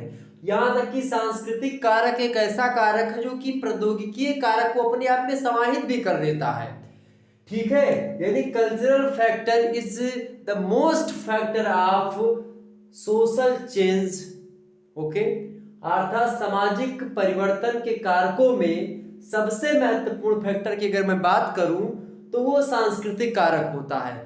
क्योंकि जब संस्कृति में परिवर्तन होगा, what do you mean by संस्कृति, what do mean by culture, culture से आपका क्या तात्पर्य है, क्या मतलब होता है कल्चर। संस्कृति आपको पता होगी दो होती है, एक भौतिक संस्कृति और एक अभौतिक संस्कृति। तो संस्कृति जो भौतिक संस्कृति होती है, जैसे ये घड़ी हो गई, जैसे ये मार्कर हो गया, जैसे ये स्टैंड हो गया, ये मोबाइल फोन हो गया, ये पुस्तक हो गई, या फिर ये कुर्सी हो गई, ये तमाम सारी पुस्तकें रखी हैं, ये हो गई, ये बोर्ड हो गया, ठीक है। नाना प्रकार की जो वस्तुएं जिसको आप और हम देख सकते हैं और जिसको हम छू सकते हैं। जैसे हमने इसको छू लिया, मार्कर को हमने देख भी लिया। अब आप ये मत कहिएगा कि सर जी इसको हम नहीं छू पा रहे हैं, ठीक है? तो आप छुए या ना छुए, लेकिन आपके पास होगा तो आप भी छू सकते हैं। यानी कि ऐसी वस्तुएं जिनको हम छू सकते हैं, जिनको हम अपनी इन आंखों से देख सकते हैं, वो वस्तुएं अभौतिक संस्कृति कहलाती हैं, सॉरी भौतिक संस्कृति कहलाती हैं। और रही बात अभौतिक संस्कृति की, तो वे सभी चीजें, वे सभी विचार जिनको हम ना तो देख सकते हैं और ना ही उसको हम छू सकते हैं, बस केवल महसूस कर सकते हैं। अब्स्ट्रैक्ट नाउन जो चीजें होती हैं, यानी कि जो अब्स्ट्रैक्ट नाउन के अंतर्गत आती हैं, उनको हम खास करके अभौतिक वस्तुएं कहते हैं। अब क्या चीजें हमको नहीं दिखाई पड़ती बाबू? क्या चीजें नहीं दिखाई पड़ती हैं? आपको नहीं दिखाई पड़ते हैं आपका विचार, आपका भाव, आपकी जो मूल्य हैं, आपका जो मापदंड है, आपके जो सिद्धांत हैं, आपके जो नैतिकता है, आपकी जो सहानुभूति है, ये सब दिखाई नहीं देती है। ये सब महसूस करने वाली चीजें हैं। तो ये भी बात आप ध्यान रखिएगा। अर्थात जरूरी नहीं है कि आपके विचार आपको दिखाई पड़े। विचार दिखाई नहीं पड़ते हैं और जरूरी की क्या बात, वो कोई बात ही नहीं हुई है। अर्थात मैं आपको बता दूं, संस्कृति दो प्रकार की होती है, एक भौतिक संस्कृति और एक अभौतिक संस्कृति। तो जो भौतिक संस्कृति होती है, जब किसी वस्तु में परिवर्तन होता है तो उसको हम भौतिक परिवर्तन, मतलब भौतिक संस्कृति में हुआ परिवर्तन मान सकते हैं। और जब किसी विचारों में, भावों में, नैतिकता में, मूल्यों में परिवर्तन होता है और भौतिक वस्तुओं में परिवर्तन के परिणाम स्वरूप अभौतिक वस्तुओं में, यानी अभौतिक संस्कृति में परिवर्तन होता है। भौतिक संस्कृति का में हुआ परिवर्तन प्रभाव डालता है अभौतिक संस्कृति पर, ठीक है? यानी जब मशीनों का विकास हुआ, जब प्रौद्योगिकी का विकास हुआ, यंत्रीकरण हुआ, उसके माध्यम से बहुत सारा सामाजिक परिवर्तन भी आपको देखने को मिलता है, ठीक है? तो ये चीजें हैं। तो इसको थोड़ा सा हम इन 8 पॉइंट के माध्यम से सांस्कृतिक परिवर्तन को, सामाजिक मतलब कि सांस्कृतिक कारक को सामाजिक परिवर्तन के समझने का प्रयास करेंगे। थोड़ा सा हमारा साथ दीजिएगा, वीडियो को लाइक और शेयर करते रहे। जितने भी लोग देख रहे हो फटाफट से वीडियो को लाइक कर दीजिएगा। अब बताओ, इसके बाद में आपका जो सेकंड चैप्टर लाऊं, किस सब्जेक्ट का लाऊं? जिस सब्जेक्ट का आप लोग ज्यादा कमेंट करोगे उसी सब्जेक्ट का आपका कल वीडियो आपकी आ जाएगी, ठीक है? बताओ किस सब्जेक्ट का चाहिए आपको, फटाफट से बताने का प्रयास करेंगे। किस सब्जेक्ट का चाहिए भाई? किस सब्जेक्ट का चाहिए बताओ फटाफट से। चलिए, जिसका भी आप बताएंगे उसका सेकंड चैप्टर आपका जल्द ही मैं ला दूंगा। इसी प्रकार से फिर उसके बाद में, मतलब हर चैप्टर का इसी तरीके से लगभग हफ्ते भर पे की क्लास आपकी होती रहेगी हर एक सब्जेक्ट की, ठीक है? और हो सकता है मैं ऐसा करूंगा कि टाइम फिक्स कर दूंगा, अगर आप लोग कहेंगे तो मैं टाइम फिक्स कर दूंगा ऐसा कि जैसे कि डेली भी आपकी जो थर्ड सेमेस्टर की क्लास होगी वो रात के 8 बजे होगी और जो फर्स्ट सेमेस्टर की क्लास होगी वो रात के 9 बजे से होगी। ये बात आप ध्यान रखिएगा, ओके? तो थोड़े दिन जब क्लास हो जाएगी तो जाहिर सी बात है बहुत सारे चैप्टर मैं कवर कर दूंगा ऑलरेडी। और हिंदी साहित्य का जिन छात्रों को कोर्स लेना है वो कोर्स ले सकते हैं। कोर्स हमारे अभी भी जो है मात्र 100 रुपए में ही है आपके लिए। हमारे नंबर पर आप व्हाट्सएप करिएगा, अबाउट में भी नंबर दिया हुआ है व्हाट्सएप, और 9161936062, 9161936062 व्हाट्सएप नंबर है। इस पर आप व्हाट्सएप करिएगा, बोलिएगा सर हमें हिंदी का कोर्स लेना है, तो उस पर मैं आपको हिंदी कोर्स के लिए प्रोसेस बता दूंगा, ठीक है? तो आपको लेना होगा तो आप ले लीजिएगा, उसमें तमाम सारी चीजें। चलिए, तो सांस्कृतिक कारकों के बारे में समझते हैं सामाजिक परिवर्तन के। पहला कारक है आपका सांस्कृतिक विलंबना। सांस्कृतिक विलंबना की अवधारणा दी है आगबर्द महोदय ने। आगबर्द की बात की है इन्होंने, सांस्कृतिक विलंबना की अवधारणा दी, यानी कल्चरल लैग। ये क्या होता है भाई? कल्चरल लैग मतलब की सांस्कृतिक विलंबना क्या होती है, कल्चरल लैग क्या होता है, सामाजिक विलंबना क्या होती है, इसको थोड़ा सा जान लीजिए। आगबर्द महोदय का सिद्धांत है, आगबर्द महोदय ने सांस्कृतिक कारकों के अंतर्गत ही सांस्कृतिक विलंबना के द्वारा बताया कि सामाजिक परिवर्तन, यानी सामाजिक विलंबना को एक महत्वपूर्ण कारक बताया सामाजिक परिवर्तन का। तो ये सांस्कृतिक विलंबना क्या है? सांस्कृतिक विलंबना। आपको पता होगा कि संस्कृति दो होती है, भौतिक और अभौतिक। दो प्रकार की संस्कृतियां बताई अकबर ने, कहा एक भौतिक संस्कृति और एक अभौतिक संस्कृति। मैंने आपको ऑलरेडी बता रखा क्या क्या होती है, ठीक, इसीलिए मैंने पहले ही आपको बता दिया। तो अब यहाँ पर समझना होगा, जैसे मान लेते सांस्कृतिक विलंबना का मतलब हो गया कि मान लेते किसी चीज में वृद्धि हो गई और किसी दूसरी चीज में वृद्धि नहीं हो पाई। मान लेते सांस्कृतिक विलंबना का मतलब होगा दो प्रकार की संस्कृति होती है, एक भौतिक एक अभौतिक। मान लेते भौतिक संस्कृति में परिवर्तन हो गया, लेकिन उसी के अनुरूप जो आपका अभौतिक संस्कृति है उसमें परिवर्तन नहीं हुआ, तो ये सांस्कृतिक विलंबना हो जाएगी। यानी जब एक संस्कृति में परिवर्तन हो और दूसरी संस्कृति में उसके तदनुरूप परिवर्तन ना हो, उसके अनुरूप परिवर्तन नहीं हो, उसकी गति के अनुकूल परिवर्तन नहीं हो, तो इसको सांस्कृतिक विलंबना कहते हैं। एक उदाहरण के माध्यम से, इसको एक उदाहरण दूंगा, उसके माध्यम से समझने का प्रयास करिएगा। बाल दौड़ दौड़ इधर उधर हो रहा है, उसके लिए माफी चाहेंगे। तो आपको बताऊंगा कि सांस्कृतिक विलंबना जो होती है वो क्या होती है। आप लोग नाम सुन करके ही एकदम से हक्के बक्के हो जाते हैं, डर जाते हैं कि सांस्कृतिक विलंबना बहुत जटिल नाम लग रहा होगा। जटिलता नहीं है भाई, बस थोड़ा सा इसको अगर मैंने समझा दिया, निश्चित तौर पर जिंदगी में नहीं भूलेंगे। मैंने बताया था भौतिक संस्कृति क्या, मतलब कि भौतिक संस्कृति क्या होती है, जैसे मार्कर वगैरह हो गया, यानी कि जो चीजें हम देख सकते हैं वस्तुएं और जो हम छू सकते हैं, ठीक, और जिनका अनुभव कर सकते हैं वह अभौतिक वस्तुएं होती, मतलब अभौतिक संस्कृति है, ठीक। तो समझिए आजकल प्रौद्योगिकी कारक से यंत्रों के माध्यम से कितना परिवर्तन हो चुका है। बड़ी बड़ी मशीनों का विकास हो चुका है, बड़े बड़े वस्तुओं का विकास हो चुका है, यानी कि एक प्रकार से जो भौतिक संस्कृति है उसका विकास अपने चरम पर पहुंच चुका है, यानी एकदम से पीक पर पहुंच चुका है। लेकिन वहीं पर आपको बता दूं कि अभौतिक जो संस्कृति होती है, अभौतिक संस्कृति में उस हिसाब से परिवर्तन नहीं हुआ जिस हिसाब से किसमें परिवर्तन हुआ है, जिस हिसाब से मेरे प्यारे दोस्तों भौतिक संस्कृति में परिवर्तन हुआ। आज बड़ी बड़ी मशीनों का एकदम से बहुत उच्च स्तर पर विकास हो चुका है, और वहीं पर जो अभौतिक संस्कृति है उसका विकास इसकी तुलना में नहीं हो सका। इसी प्रकार के अंतर को ही सांस्कृतिक विलंबना कहते हैं। क्या कहते हैं? सांस्कृतिक विलंबना। अर्थात जब भौतिक संस्कृति में परिवर्तन ज्यादा हो गया है और अभौतिक संस्कृति में उस हिसाब से परिवर्तन नहीं हुआ है, उसी स्थिति को सांस्कृतिक विलंबना कहते हैं। एक उदाहरण मैं देने का प्रयास करता हूं, आप लोग उसको ग्रहण करिएगा। उदाहरण क्या है? जैसे मान लेते हैं कि बड़ी बड़ी मशीनों का विकास हुआ, बहुत चीजों का विकास हो गया, लेकिन आज भी क्या है, आज भी हमारे सामाजिक मूल्य, हमारे मापदंड, हमारे धार्मिक विचार, हमारी रीतियां, हमारी रूढ़िवादिता विचारधारा, हमारे जो एक प्रकार से आदम बाबा के जमाने से चले आ रहे, जो पुराने जमाने से चले आ रहे प्राचीन काल के जो विचार हैं, आज भी हम उनको फॉलो करके आगे बढ़ रहे हैं। और वहीं पर आप देखिएगा जो भौतिक संस्कृति है वो बहुत आगे निकल चुकी है, बड़ी बड़ी मशीनों का विकास हो चुका है, बहुत कुछ चीजें आ चुकी हैं, ठीक है। आपको पता होगा शौचालय बनवाना था, उसके लिए मोदी जी ने 12-12 हजार रुपए दिया, उसमें भी बहुत सारे लोग शौचालय नहीं बनवा रहे थे। क्यों? चूंकि वो बोलते थे घर में शौचालय नहीं बनवाना चाहिए, ठीक है, इसमें कौन जाएगा।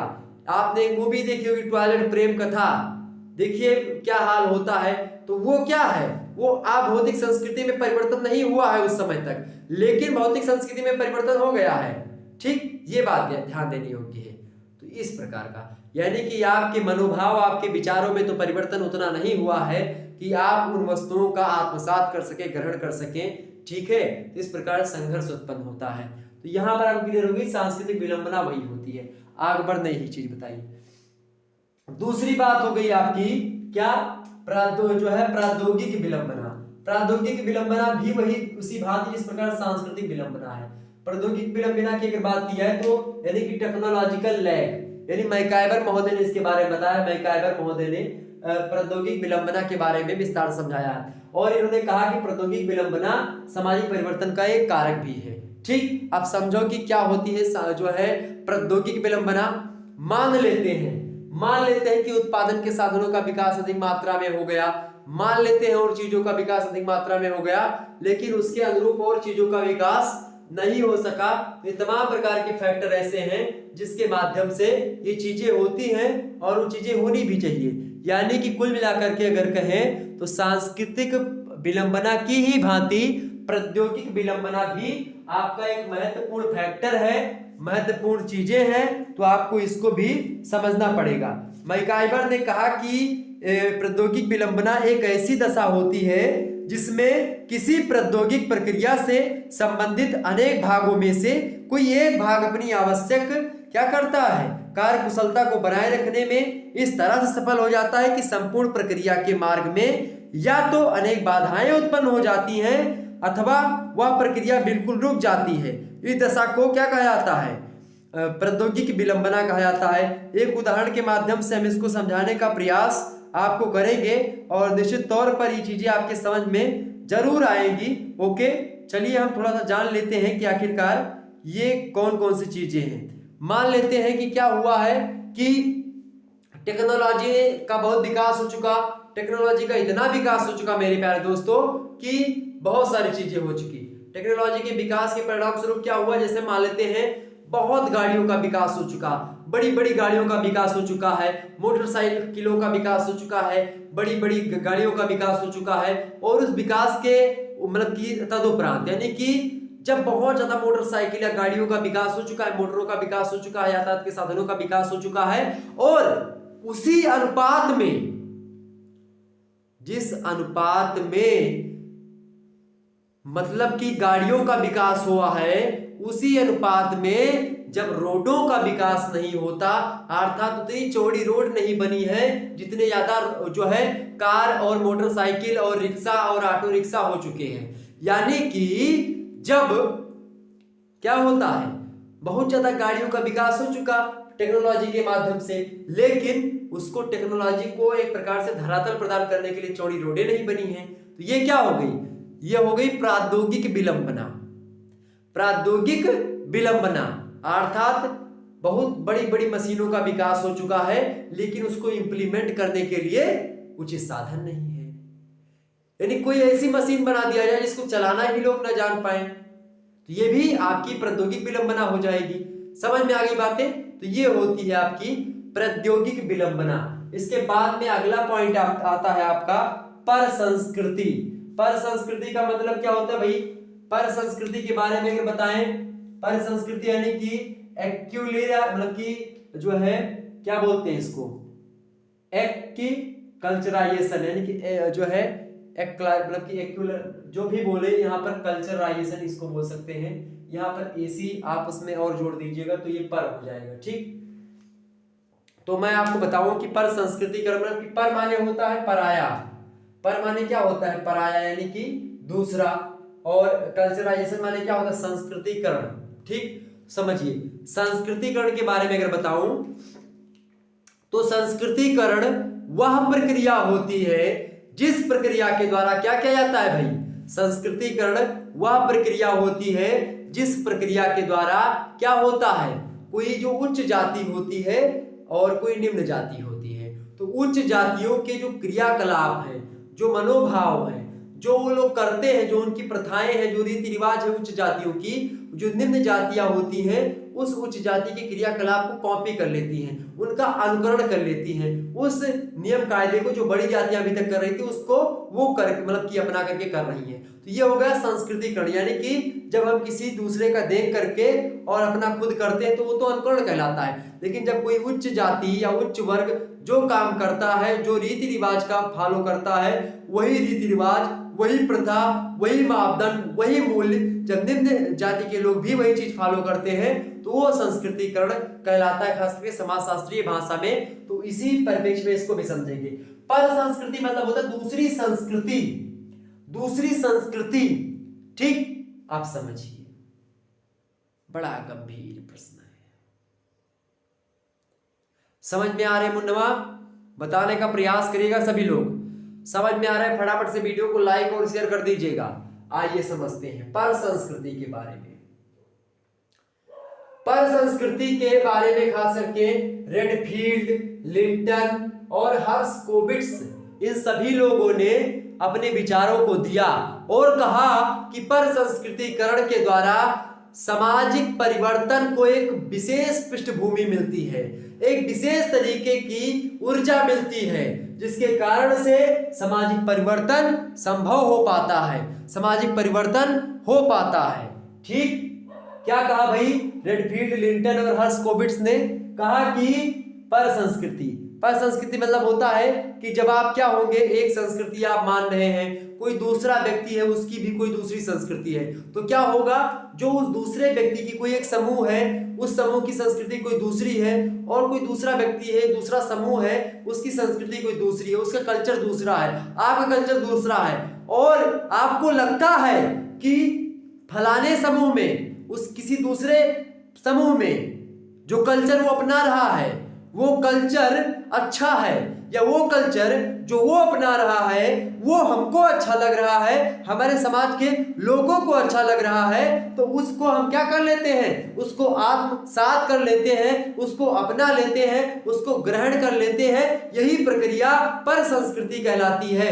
अर्थात जब हम किसी विशेष समूह का अपने में, यानी कि किसी विशेष संस्कृति का या फिर किसी विशेष समूह के द्वारा अपनाई गई किसी विशेष संस्कृति को या किसी भी संस्कृति को जब हम ये सोचते हैं कि यह संस्कृति हमारे समूह में, हमारे समुदाय में, हमारे देश में होनी चाहिए, और उसको हूबहू या उसमें कुछ परिवर्तन करके हम अपना लेते हैं, आत्मसात कर लेते हैं, तो इस प्रक्रिया को पर संस्कृति कहते हैं।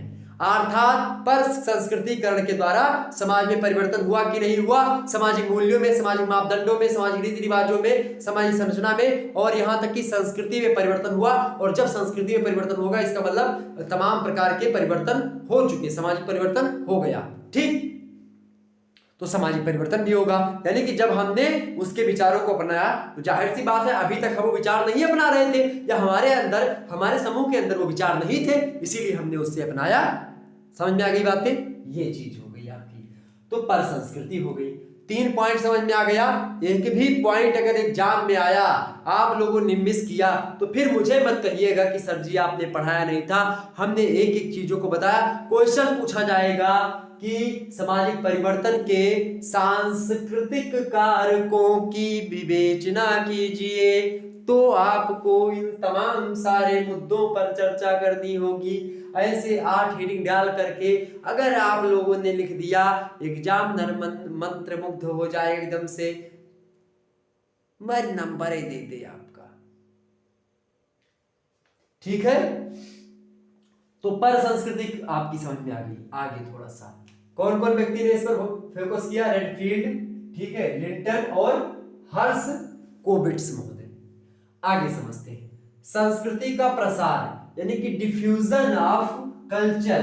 संस्कृति का प्रसार, इस बात को, इस सिद्धांत को, यानी कि प्रसार का सिद्धांत भी कहा जाता है। और क्लार्क बिस्ले महोदय ने एक प्रकार से एक प्रजाति पर, अमेरिका की एक प्रजाति पर जो है रिसर्च भी किया है, जो है क्लार्क बिस्ले महोदय ने। और इस क्लार्क बिस्ले महोदय ने प्रसार का सिद्धांत दिया। क्या कहा कि प्रसार का सिद्धांत जो होता है उसके तहत क्या होता है? प्रसार यानी संस्कृति का प्रसार, यानी संस्कृति का प्रसार हो रहा है। मान लेते हैं कि एक समूह है या एक प्रजाति है, उसकी कोई दूसरी अपनी संस्कृति है, उसकी कोई भी संस्कृति है, तो कोई भी संस्कृति मैं बताऊं आपको एक केंद्र में उपजती है। ये कहते हैं क्लार्क बिस्ले महोदय कि कोई भी संस्कृति जो होती है वो किसी एक बिंदु से उत्पन्न होती है, केंद्र में उत्पन्न होती है, और केंद्र में उत्पन्न हुई संस्कृति क्या करती है? धीरे धीरे करके वो फैलना प्रारंभ कर देती है, और इस प्रकार से फैलते फैलते पूरे के पूरे समाज में वो संस्कृति क्या हो जाती है? पूरे के पूरे समूह में फैलती है, और एक समूह में फैलने के बाद में संस्कृति का और प्रसार होता है, और वो दूसरे समूह में जाती है, और वहां भी सामाजिक परिवर्तन का एक प्रकार से कारक बन करके उभरती है। तो ये भी एक प्रकार से क्या, संस्कृति का प्रसार, अर्थात जो संस्कृति क्या होती है, संस्कृति यानी कल्चर जो होता है किसी एक बिंदु से उत्पन्न होता है, किसी एक व्यक्ति से उत्पन्न होता है, फिर धीरे धीरे करके वो समाज में व्याप्त होता है, समूह में व्याप्त होता है, उसके बाद धीरे धीरे उसका और प्रसार होता है। यही होता है प्रसार का सिद्धांत। और जब ऐसी होता है कि कोई एक संस्कृति है वो धीरे धीरे बढ़ करके किसी दूसरे पर अपना प्रभाव डाल रही है, तो ये होता है, इससे भी सामाजिक परिवर्तन होता है। ठीक, अगला पॉइंट आपका है धार्मिक आचार। धार्मिक आचार की बात की, रिलीजियस एथिक। मैक्स वेबर महोदय ने इसके बारे में बताया। जो है धार्मिक एथिक्स की अगर बात की जाए, जो धार्मिक आचार होते हैं इसके बारे में खास करके अगर बात की जाए तो इसके बारे में विस्तार से समझना बहुत ही जरूरी है। जो है धार्मिक आचार के बारे में, और इसको लेकर के मैक्स वेबर की एक पुस्तक भी है, the Protestant ethic and the spirit of capitalism. ये मैक्स वेबर की पुस्तक है। इसमें इन्होंने धर्म के बारे में, मतलब धार्मिक विश्लेषण के हिसाब से सारी चीजें बताई हैं। मतलब कि यहाँ पर आपको समझना पड़ेगा धार्मिक जो आचार होते हैं, धार्मिक जो विचार होते हैं, ये कहीं ना कहीं पे संस्कृति को प्रभावित करते हैं। कि मतलब किसी धर्म में कोई अच्छाइयां हैं उसको ग्रहण कर ली, हमारे धर्म की जो बुराइयां हैं उसको थोड़ा सा कम किया, घटाया। तो यही सब धार्मिक आचार विचार होते हैं। धार्मिक आचार यानी कि रिलीजियस जो एथिक होते हैं, रिलीजियस जो एथिक माने एक प्रकार से नैतिकता, तो वो चीजें जो होती हैं, तो धार्मिक आचार जो होते हैं उसके द्वारा भी सामाजिक परिवर्तन होता है।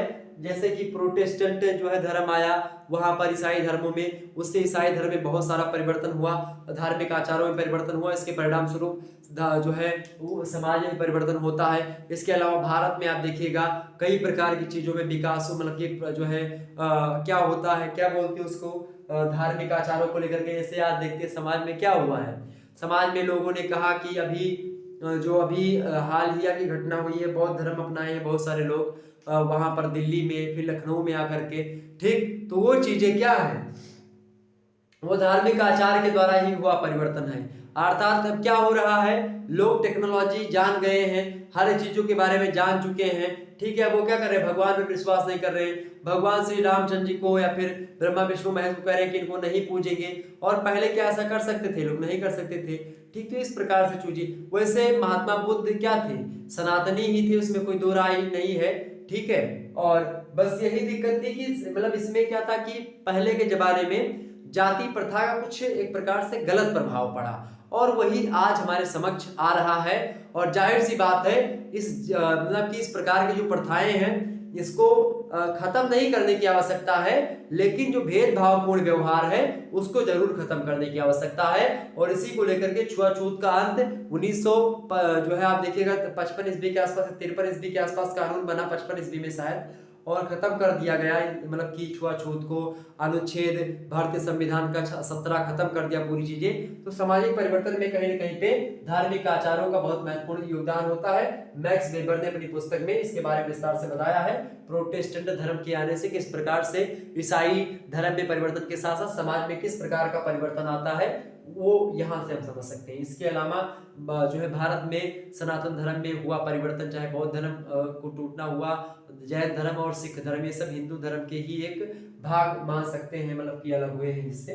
ठीक, इसके अलावा नवाचार, नवाचार की बात की जाए कि इनोवेशन, इनोवेशन मतलब क्या होता है, बार्नेट महोदय ने इनोवेशन के बारे में, बार्नेट महोदय इनोवेशन ने नवाचार के बारे में बताया। नवाचार, नवाचार माने क्या होता है, नई विचार, नई शोध, नई खोज, नए आविष्कार। यानी कि मान लेते हैं कि यह मार्कर मान लेते पहले ऐसा बना, अब फिर इसमें कैप लगा दिया तो फिर ऐसा हो गया, ये भी एक नवाचार हो गया।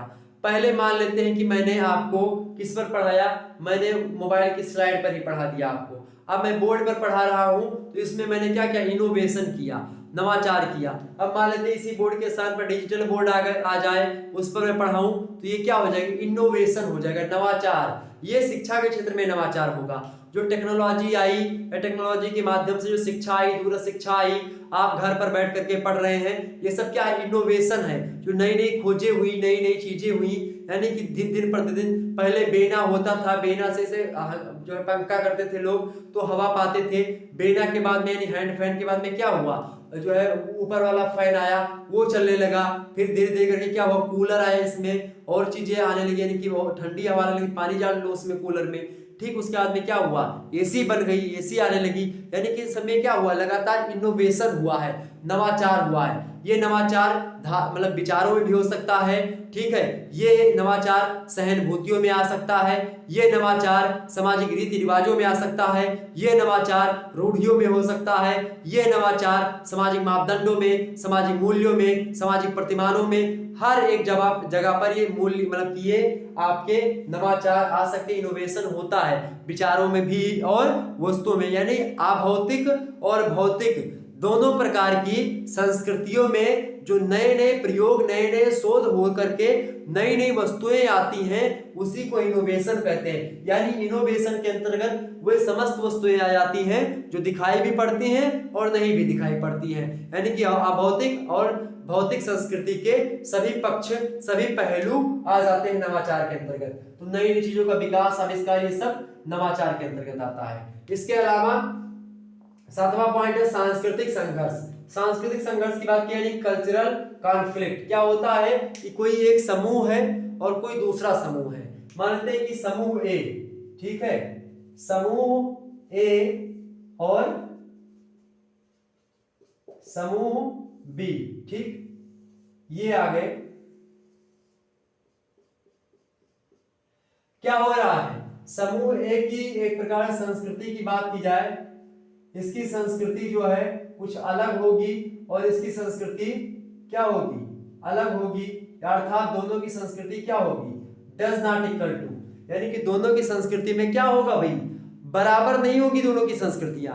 प्रत्येक समूह की संस्कृति हो, चाहे सामाजिक मापदंड हो, चाहे सामाजिक मूल्य हो, चाहे कोई भी सामाजिक नियम वगैरह हो, हर चीजों में अंतर पाया जाता है, ठीक है। और हर एक समाजों में परिवर्तन की जो गति होती है, किसी में तीव्र गति से परिवर्तन होता है किसी समाजों में, और किन्हीं समाजों में धीरे धीरे परिवर्तन होता है। ये बात भी आपको समझने योग्य है। अर्थात आपको यहाँ पर मैं बताना चाह रहा हूं कि कोई समूह ए है, कोई समूह बी है, अब इसकी संस्कृति अलग है ए की और बी की संस्कृति अलग है, तो क्या होगा, अब ये दोनों संस्कृति के, दोनों समूहों के लोग मान लेते हैं कहीं पर इकट्ठे होते हैं, एक स्थान पर रहते हैं, यानी कि मान लेते हैं ए संस्कृति का व्यक्ति बी संस्कृति के दायरे में आकर के जब रहेगा तो क्या होगा, जो बी वाले होंगे, अगर बी की संस्कृति के लोग ज्यादा हैं तो ए वाले व्यक्ति को दबा लेंगे, दबोच लेंगे और अपनी संस्कृति को उन पर थोपने का प्रयास करेंगे, ठीक, थोपने का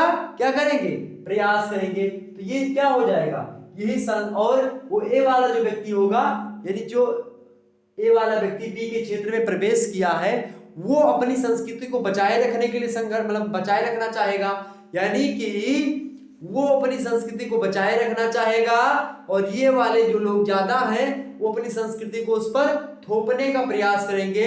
और जब ये लोग थोपने का प्रयास करेंगे और वो थोपने से बचेगा, अर्थात तो अपनी संस्कृति को बचाने का प्रयास करेगा, तो दोनों के विचारों में, दोनों की संस्कृति में क्या होगा, संघर्ष होगा। क्या होगा भाई, संघर्ष होगा। तो इसी संघर्ष को हम क्या कहते हैं, इसी संघर्ष को हम क्या कहते हैं, सांस्कृतिक संघर्ष कहते हैं, कल्चरल कॉन्फ्लिक्ट्स कहते हैं। ओके, समझ में आ गई बातें। तो ये जो टर्म्स थे, बड़े बड़े कठिन कठिन शब्द, इनको मैंने कितने आसानी से आपको समझा दिया। इसके पहले क्या इतने सरल तरीके से आपने सोशियोलॉजी के चैप्टर्स पढ़े थे कभी? विश्वास मानिएगा, मेरे हिसाब से तो दिल पे हाथ रख कर आप कहिएगा तो आपके अंदर से यही आवाज निकलेगी कि सर जी नहीं पढ़ा था। और मैं दिन रात मेहनत कर करके आप लोगों के लिए इसीलिए बनाता हूं, पढ़ाता हूं, इतना मेहनत करता हूं आप लोगों के लिए कि कुछ कहिए कि मैं रात रात भर जागता हूं आप लोगों के लिए। क्योंकि चलिए वो जो सिचुएशंस है वो अगर आपको सारी चीजें बता देंगे तो फिर आप थोड़ा सा डिमोटिवेट होंगे। तो बस आप लोग अगर साथ देते रहेंगे, वीडियो को लाइक करते रहेंगे, जितना मात्रा में शेयर कर पाए शेयर करिए, सभी लोग देखिएगा। अधिक से अधिक संख्या में जब लाइक और शेयर करोगे, विश्वास मानिए पूरा का पूरा सिलेबस YouTube पर बिल्कुल फ्री में सारा का सारा पढ़ा दूंगा। बस आपका साथ चाहिए मेरे प्यारे दोस्तों, साथ आप बनाए रखिएगा। वीडियो को 2 से 3 बार देखिए, ऑनलाइन ही आकर के देखने का प्रयास करेंगे तो थोड़ा बहुत अगर मतलब होगा तो मैं पूरा YouTube पर ही पढ़ा दूंगा। ठीक है, ऐसी मानसिकता रखने वाले हूं मैं। तो बस बिल्कुल आपका साथ चाहिए, इसी प्रकार से प्यार बनाए रखिएगा, शेयर करिए, बातचीत मत करिए कमेंट में। ठीक, तो सांस्कृतिक संघर्ष की बात ये समझ में आ गई बातें कि जब कोई समूह कोई व्यक्ति है दूसरे समूह से आया हमारे समूह में रहने के लिए, तो हमने कहा कि भाई वो मान लेते हैं कि जो है कोई दूसरे मतलब की व्यक्ति था और उसको हमने अपनी संस्कृति थोपने का प्रयास किया, वो कह रहा कि नहीं भाई ये संस्कृति मेरी। दोनों की संस्कृति के बीच में क्या होगा, एक संघर्ष होगा, उनके विचारों में संघर्ष होगा, तनाव का माहौल एक प्रकार से उत्पन्न होगा, तो सांस्कृतिक संघर्ष होता है। ठीक, कभी कभी आप देखते नहीं है दंगा वंगा होता है मुस्लिम और हिंदू के बीच में, तो यही सब जो चलता है, सांस्कृतिक संघर्ष ही तो होते हैं।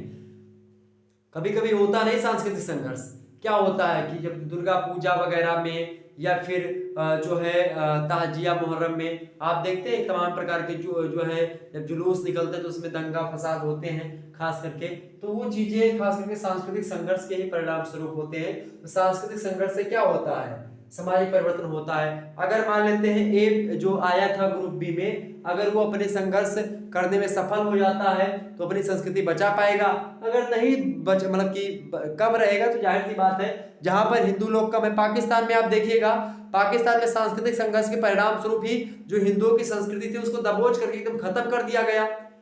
ठीक है, इसके अलावा चाइना में आप देखिए बीगर मुसलमानों की जो संस्कृति थी सब मटियामेट कर दिया एकदम से। सोचिए कि काट काट करके यहाँ तक जींस मतलब कि अधिक पैंट पहना करके घुमा रहा है। जहाँ लड़कियों के हिजाब की बात मुस्लिम धर्म में बताई जाती है, मतलब हिजाब पर चर्चा होती है, आप लोग देखते हैं जब भारत में कोई कानून आता है हिजाब के नाम पर तो धरना होता है। ठीक, मतलब कि वो होता है बहुत ज़्यादा, जो है कुछ लोग आकर के टीवी पर बहुत ज़्यादा बोलते हैं कि नहीं ये होना ही चाहिए, बिल्कुल। बहुत सारे लोग समर्थन भी करते हैं इसका, बहुत सारे लोग मुस्लिम धर्म के ही लोग इसका क्या करते हैं, बहिष्कार करते हैं, बहुत सारे लोग समर्थन करते हैं। तो ये क्या होता है, कहीं ना कहीं पे ये सब भी चीजें आपको समझनी पड़ेगी, जाननी पड़ेगी उच्च स्तर पर चढ़ करके। तो अगर बचा ले गए भाई ये तो ठीक है, अगर नहीं बचा पाए तो सांस्कृतिक परिवर्तन के स्वरूप क्या होता है, यानी कि उसकी संस्कृति में परिवर्तन होगा और सामाजिक परिवर्तन हूबहू आपका। ठीक, तो ये भी आपका सांस्कृतिक मतलब सामाजिक परिवर्तन के कारकों में आ गया। इसके अलावा आपका लास्ट आता है वैचारिक परिवर्तन।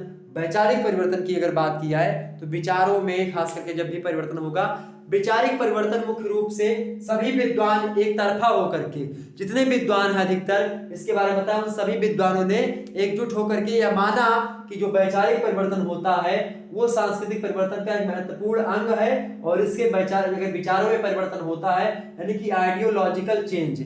आइडियोलॉजिकल मतलब क्या होता है, आदर्शवाद में जब परिवर्तन होता है। आदर्शवाद मतलब क्या होता है, जो आइडियोलॉजी होती है अर्थात जो पहले से विचार चले आ रहे हैं उन विचारों में परिवर्तन हो गया। तो जब भी विचारों में परिवर्तन होगा तो सामाजिक परिवर्तन होगा, क्योंकि विचार से ही सामाजिक मापदंड होते हैं, सामाजिक मूल्य बनते हैं, सामाजिक नियम कायदे फिक्स किए जाते हैं विचारों के माध्यम से ही, विचारों पर ये सब चीज चलती हैं। और जब विचार में ही परिवर्तन हो जाएगा तो आपको पता है कि सामाजिक स्ट्रक्चर में परिवर्तन होगा, सोशल चेंज होगा, उसको कोई रोक नहीं सकता। तो ये चीज क्लियर हो गई आपकी भाई। सामाजिक परिवर्तन के कारकों में आपने वैचारिक परिवर्तन को समझा। इसमें नाम आता है भाई किसका किसका, नाम देख लीजिएगा। कांट महोदय हो गए, Auguste Comte, Max Weber, Karl Marx, Emile Durkheim, Pitirim Sorokin और कार्ल मानहीम। ये सभी ऐसे लोग ही हैं जिन लोगों के माध्यम से क्या हुआ है, जिन लोगों ने एक तरफा होकर के, एक मत होकर के वैचारिक परिवर्तन के कारक को सामाजिक परिवर्तन के महत्वपूर्ण कारक में रखा। इस बात को आपको पता होनी चाहिए। समझ में आ गई बातें? तो क्लियर हो गई, इतनी सारी चीजें क्लियर हो गई तो एक बार फटाफट से वीडियो को लाइक कर लीजिएगा।